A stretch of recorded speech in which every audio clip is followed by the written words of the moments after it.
Барлығына сәлем, достар. Бүгінгі сабақта мен сіздермен керемет бір инструментпен үйрететін болам. Жалпы сіздер қазір енді обучениені көрдіңіздер, білесіздер, ордер блок, там ликвидность, стратегияны үйрендіңіздер, там три касания болсын, немесе там 1618 трендлиния, там СНР, барлығын білесіздер. В целом енді адамға практика керек. То есть любой сферада сондай ғой, там теоретическийден қарағанда практикадан адам жаңағыдай тез үйренеді. Яғни сіз үйренген заттарыңыз уже жүзеге асыратын уақыт келді. В целом солай. Бірақ енді практиканы біз өмірде жасасақ, кәдімгі болып жатқан историямен жасасақ, ол ұзақ уақыт алады да. Мысалы, сіз кемінде жалпы мықты трейдер болып шығу үшін 1 жыл немесе 1,5 жыл практиковать етуіңіз керек. Ол практиканы сіз 1,5 жыл бойы жасап отырмай-ақ қысқа аралықта жасасаңыз болады. Бұл яғни бэктест арқылы. Бэктест деген өте мощный инструмент. Мынаны жасасаңыздар, сіздер бэктест жасап шықсаңыздар, сіздер реально прям мықты результаттарға жететін боласыздар трейдингте. 2 жылдық опытты бір айдың ішінде меңгеріп шықсаңыздар болады. Жалпы бэктест дегенімізде қазір сіздерге кішігірім түсіндіріп өтетін болам. Бэктест бұл өткен графикке қарап стратегияны тексеру. Қарапайым тілмен, егер осы ережемен бұрын сауда жасағанда пайда болар ма еді, соны тексеру. Өткен уақытта графиктен кіріп шығып нәтижесін санайсың. Плюс көп пе, минус көп пе, соны көресің. Мысалы, 100 өткен сделкаға қарап шықтың, 60 плюс, 40 минус. Стратегия жұмыс істейді деген сөз дұрыс кіріспен. Былайша айтқанда бэктест бұл уақыт машинасы сияқты. Яғни біздер қазір 2025 жылы 22 декабрьде тұрық. Мен 2024 жылы 22 декабрьге барып, сол жақта торговать етіп келе алам. Яғни бір жыл 2024-тен 25-ке дейін графикті мен ұмытып қалдық қой, енді білмеймін ғой қай күні не болған. Сол уақытты мен тез өткізіп, сол жерде мен былайша айтқанда 1 жылдық опыт өзіме меңгеріп шыға аламын 1 айдың ішінде деген сөз. В целом бэктест жасаудың бізде 2 түрі бар. Біріншісі әрине TradingView терминалмен. Бұл TradingView'да бэктесті жасау үшін на симулятор рынка деген керек. Бірақ бұл симулятор рынкамен бізде платный подпискалар ғана бар. Яғни сіздер TradingView'ді қазір бесплатно қолданып жатсыздар, оның үшін сіздерге симулятор рынка қосу үшін сіздерге платный версиясын сатып алу керек. Мысалы, ол қалай дегеніміз? Мысалы, дәл осындай график тұр. Мен қазір симулятор рынка дегенді барамда, мына астында выбрать дату немесе выбрать пар деген бар. Мысалы, мен барамда былайынан жылжыт басайым. Мысалы, 12 декабрьге бардым. 12 декабрь. Мен практически мыналардың линияларды өшіріп тастасам, не болған білмеймін. И астында көріп тұрсыздар, андай кнопкалар бар. Вперед деген кнопкалар бар, мысалы осы кнопкалар. Мен осыларды басып мен жылжыта аламын. Мен қазір экранға қаламды шығарып қояйын, чтобы сіздерге жазып көрсететіндей. Жалпы міне осындай стрелка бар. Мен осы стрелкаларды бассам, қарасаңыздар, график жылжиды. Мен енді мына жерден барамда бүкілін былайынан сызып алып, жаңағыдай осы жерге келсе лонгқа, мына жерге келсе шортқа деп жаңағыдай практиковать етсем болады. Бұл бізде бэктест. Өте мощный, сіздер опыт жинайсыздар. Бірақ бұның бізде бесплатный түрі бар. Ол қалай? Жалпы сіздерге қазір бесплатный түрін көрсем, ол өте мықты инструмент тоже. Енді мына жерде X басып орнына әкеле қойын. Мына жерде X басам да орнына әкеліп қоям. Так. Жалпы қазір сіздерге енді бесплатный версиясын көрсететін болам бұны. Выйти и все. Так, енді мен любой хромға кіріп, осы жерге FX Reply деп жазамын. FX Reply деген сайт. Так, мен бұл аккаунтым, мына жерде мен новый аккаунтпен қазір сіздерге шот ашып көрсетем. Менде бұл почталарда ол шоттар ашылып қойған. fxreply.com. Міне, лучшая платформа деген для бэктестинга. Бірінші тұрған сайтқа кіреміз. Так, бірінші сайтқа кірдік. Енді мына жерде сразу орыс тілін таңдап алсақ болады. Орыс тілін таңдап аламыз, сразу ағылшын тілінде тұрады, бірақ орыс тілін таңдап алып, осымен жасай берсек болады. Попробуйте сейчас деген бар, осыны бассақ болады. Бұл негізі бесплатный сайт, бірақ бұны да подписка ретінде сатып алсақ болады, бірақ бесплатның өзінен біраз зат үйреніп шығамыз. Так, мына жерде бізге просто галочка қойып келісу керек. Бұлардың өзінің правилалары бар. Continue басамыз. Все. Так, мынау аккаунтқа сразу кіріп кетті. Так, upgrade. No. Так, бұл аккаунтқа кірмеу керек еді негізі. Штаб. Так, бұл бізде получается регистрация өтілген сияқты. Қазір регистрация өтілмеген, басқа бір аккаунтпен тексеріп көреміз. Деп тоже регистрация өтіп қойған өкінішке орай. Так, аламын, давайте Жандостың атында көрек. fx reply. fx reply деп жазамыз.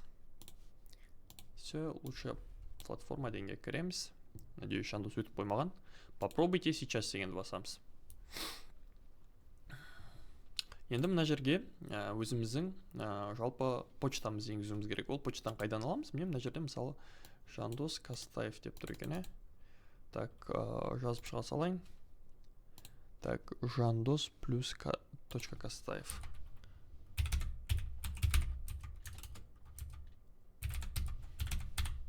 Кастаев gmail.com.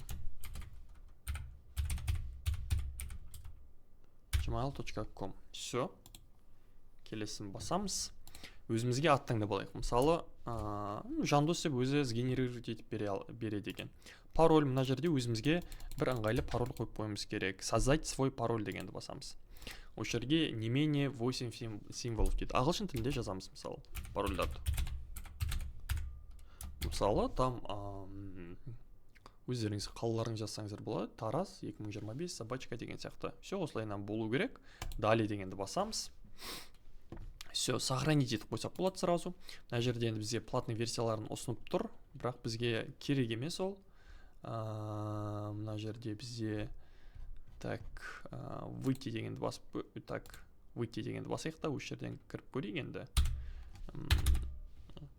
Jandos.Kastayev gmail.com. Жаңа өзіміздің ойлап тапқан парольді.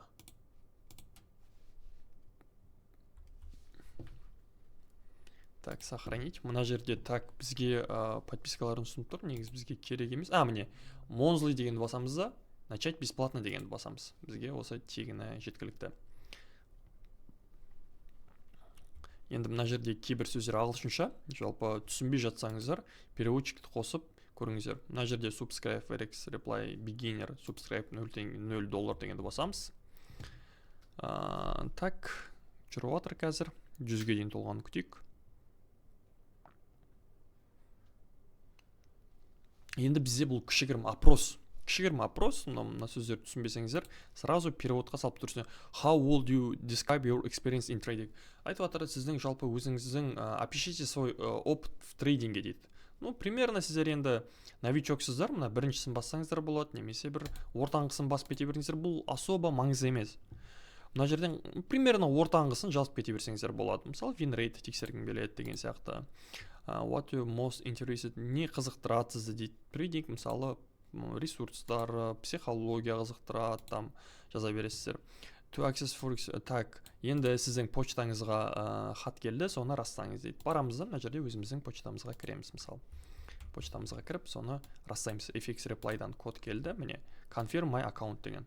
Мен аккаунтымды раста деп сообщение келеді. Проверка электронной почты успешно подтвержден. Негізі қиын емес, өте оңай. Вот осылайынан біз жалпы жасадық. Енді қазір сіздерге ішін түсіндіретін болам. Вот осылайынан обычная регистрация. Мына жерден өздері де бүйтіп көрсетеді. Міне мынаны басаң былай болады деген сияқты қылып ше. Міне бірінші new session дегенді бас деп жатыр. Одан кейін мына жерде өзіңнің бір атыңды таңда стратегияңның дейді. Одан кейін мысалы new session. Мына жерге өзіңіздің қызықты неңді жаз дейді. Қай актив таңдап отырсың, соны жаз дейді. Мысалы евроды USD. Мысалы любой таңдап жаза береміз. Кейін одан кейін мына қай күнге дейін таңдайтыныңды жазайды. Все болды, мынау енді таңдаса қоймай қойды ғой. Все, шығып кете салайық. Енді жалпы қараңыздар, мынау өте мощный инструмент ше, өте мощный инструмент. Жалпы осы дэшборд дегенде тұрасыздар, міне мына жерде дэшборд дегенде тұрады. Дэшборд деп тұрады, мына жерде тестинг деп тұрады. Все. Енді барамыз да, мына жерде новая сессия деген көк кнопка тұр. Соны барып басамыз. Так, мен қазір видео мешать етуі мүмкін. Мына астында, мен қазір менде просто видеом тұрған болуы мүмкін да, мына жерде мен басым тұрған болуы мүмкін. Сондықтан мына жерде көк кнопка бар, новая сессия деген. Соны барып басасыздар. Басқанда осылай шығады сіздерде. Аккаунт name. Мысалы мен алтында бэктест жасағым келіп жатыр, how USD деп жазып қоямын. Мысалы қандай баланспен. Мысалы давайте сіздерде көбілеріңізде, давайте бір прop компания өтіп жатырық деп ойлайық, $10,000 счет. Все. Енді қандай валютная пара. Мысалы басамыз, ана жерде көп, өте көп. Просто how USD деп жазсаңыздар, how USD деп жазсақ, бізде міне шығады. Уанда деген таңдасаңыздар болады. Select деген мына жерде ештеңе таңдамайсыздар. Мысалы өздеріңіздің шаблондарыңыз графикте сіз настройка жасап қойдыңыз экранды, соны сохранить етіп алып кірсеңіздер болады. Так, қай күннен бастаймыз? Мысалы давайте бүйтіп 2024-ке барайық. Мысалы даже 2024-тің 1 декабріне барайық. И 2024-тің сол 1 декабрін бір ай бойы бэктест жасап көрейік. Мысалы 2024 бірінен бастадық, енді 31-не дейін. Все. Создать сессияды басамыз. Создать сессию. Окей, бұл да қоймай қойды. Негізі кірсеңіздер өте оңай бұның үшін. Өте оңай. Міне дәл өзі TradingView'дағыдай настройкалар шығады. Енді не істейміз? Енді ең бірінші біздің жұмысымыз бұның үшін бір жөнге келтіріп алу. Мынау бізге объемдар керек емес астында тұрған ше. Оны аламыз, мына жерде volume дейтін индикатор тұратын жер бар. Соны барып, қасында мына корзинка тұр, соны бассақ өшіп кетеді. Все. Мына жерде оң жақ шетінде мынаны да өшіріп қоямыз. Өшіріп қоя салайық, бізге керек емес. Міне мынау біздің инструментіміз жылжытатын. Мысалы мен мынаны 1 минут, мысалы 5 минутқа қойып жылжытсам, әр 5 минут сайын жылжиды менде. Үстінде менде тұрады таймфреймдар. Мысалы аламда бір сағаттық таймфреймге қойып қоямын деген сияқты. TradingView'дің ішіндегідей ғой, түк қиналмайсыздар. TradingView'дің үшін түсіндірдім ғой мен. Енді мышканың оң жақ шетін басып, жалпы настройка жасасақ болады. Қалай настройка жасаймыз? Мысалы просто обычный, мысалы бүйтсек болады. Мысалы мына артқы фонды аққа ауыстырсақ болады. Көзге ыңғайлы болу үшін. Ол өздеріңіздің еріктеріңізде ол. Мына ішіне кіріп жасап алу өздеріңіздің еріктеріңізде. Мысалы мына жазулар қара болып дұрыс көрінбей тұр, мысалы онда жөндесек болады. Мынандай қап-қара болып қойсақ болады. Көрдіңіздер ғой, мына шеттегі жазулардың бәрі қарайды. Әркімнің өз қолында мына жерді жөндеу. Жалпы енді қалай сделка ашамыз деген сұрақ болатын болса, так, мыналардың барлығы бізге ақ болды. Ладно, осылай тұра берсін. Қалай сделка ашамыз деген сұрақ болса, міне бүйтесіздер. Анализ жасап алыңыздар. Мысалы мынаумен бір енді тағы да бір момент, мына жерде бізде часовой пояс тұрады. Мына жерде часовой пояс. Мен суретін тұрған болуы мүмкін, қазір басым міне мына жерде тұрады, мына жерде сағат тұрады, сағат. Сол сағатқа барасыздар да басасыздар. Басып, қараңыздар, плюс 5 деген таңдайсыздар. Плюс 5-те, плюс 5:00-де Астана деген тұрады. 5. Все, Қазақстан уақыты. Барамыз да, мен қазір мына видеомды өзімнің кішкене басымды жылжытып жіберейін мияқа қарай. Все. Барамыз да, енді не істейміз? Міне мына жерде қараңыздар, енді түсіндіріп жіберейін. Біздің начальный балансымыз $10,000 таңдадық жаңа. Мына жерде қанша таптық, қанша жоғалттық дегендер тұрады. Міне мына жерде уақытымыз тұрады көрініп. Мыналармен жылжытамыз уақытты. Мына стрелкамен басып жылжытамыз. Мына жерде бізде купить, продать деген тұрады. Мына жерге лот жасақ болады. Кәдімгі TradingView'дай мықты практика береді. Мысалы енді уақытты қазір түнгі 4 болып тұр екен, 1 сағаттыққа жылжытып, мынаны тез мен саңғы бір 10-дарға қойып қоймын, потому что так сіздер торговать етпейсіздер таңертең. Енді сызамыз, мысалы мынаны алып сыза берсеңіздер болады. Мына жерде мен бір rejection блок көріп тұрмын, осы жерден long қараймын, 3 минуттық таймфреймге қойып қойып, мына жерде қастарына жаңағыдай избранныйға қойып қойсаңыздар болады, үстінде жиналып тұрады барлығы. 1 сағаттық, 4 сағаттыққа қойып, там болды. Мысалы осы жерден long көргім келіп тұр, 3 минутқа керек. Бір слом структуре бірдеңе күтейік алу осы жерден. Мысалы мынандай бірдеңе болып жатыр екен, мынандай тренд линия жиналып жатыр екен, осыны бұзғанын күтейік ал. Мынаны алып енді сразу 3 минутқа қойып, а то қазір сразу жылжып кетеді, 1 сағат бойы. Мына бүйтіп жылжиды. Енді бұзды, енді істейміз. Мысалы обычный лонгқа кіріп көрейік, мысалы ретінде осылайынан кіріп. Мына аралық қараңыздар. Мына аралық 50 пипс екен.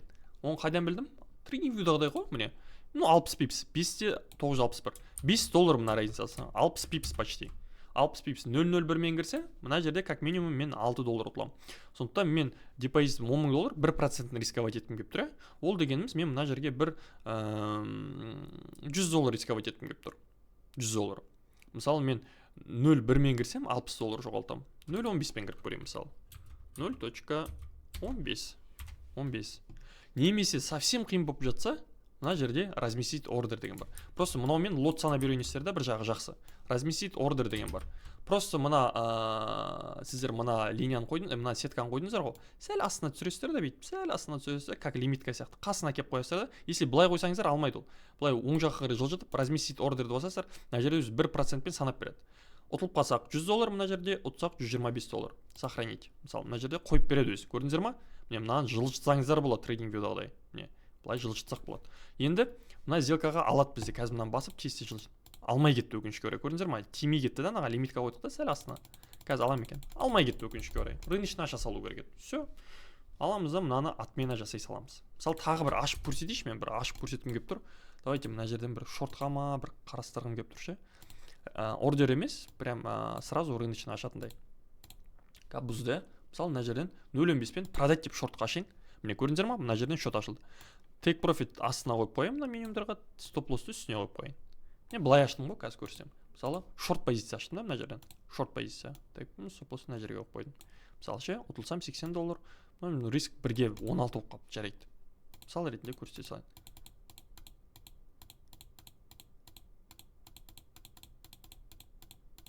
Но стоп лосспен кетіп қалды, стоп лосс. Мына жерде мен қарасаңыздар уже минус $80 жоғалттым. 9916.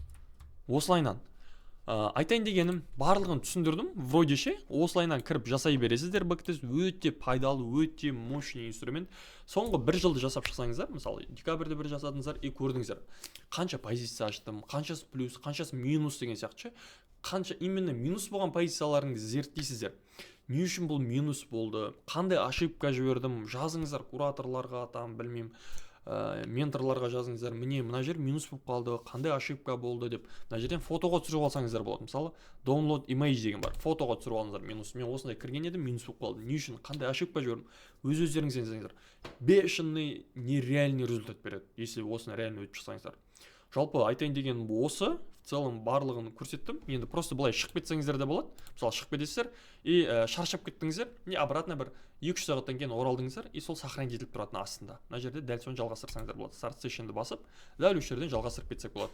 В принципе, осылай айтайын дегенім түк қиын емес. Жалпы дәл мен көрсеткендей жасап шықсаңыздар, бір 2-3 рет кіргеннен кейін уже қолдарыңыз үйреніп кетеді мынаның ішінде, қатты қиын емес. Дәл осылай жасап шығасыздар. Сұрақтар болса жазыңыздар. Все, онда рахмет барлықтарыңызға. Бэктестті жақсылап жасаңыздар.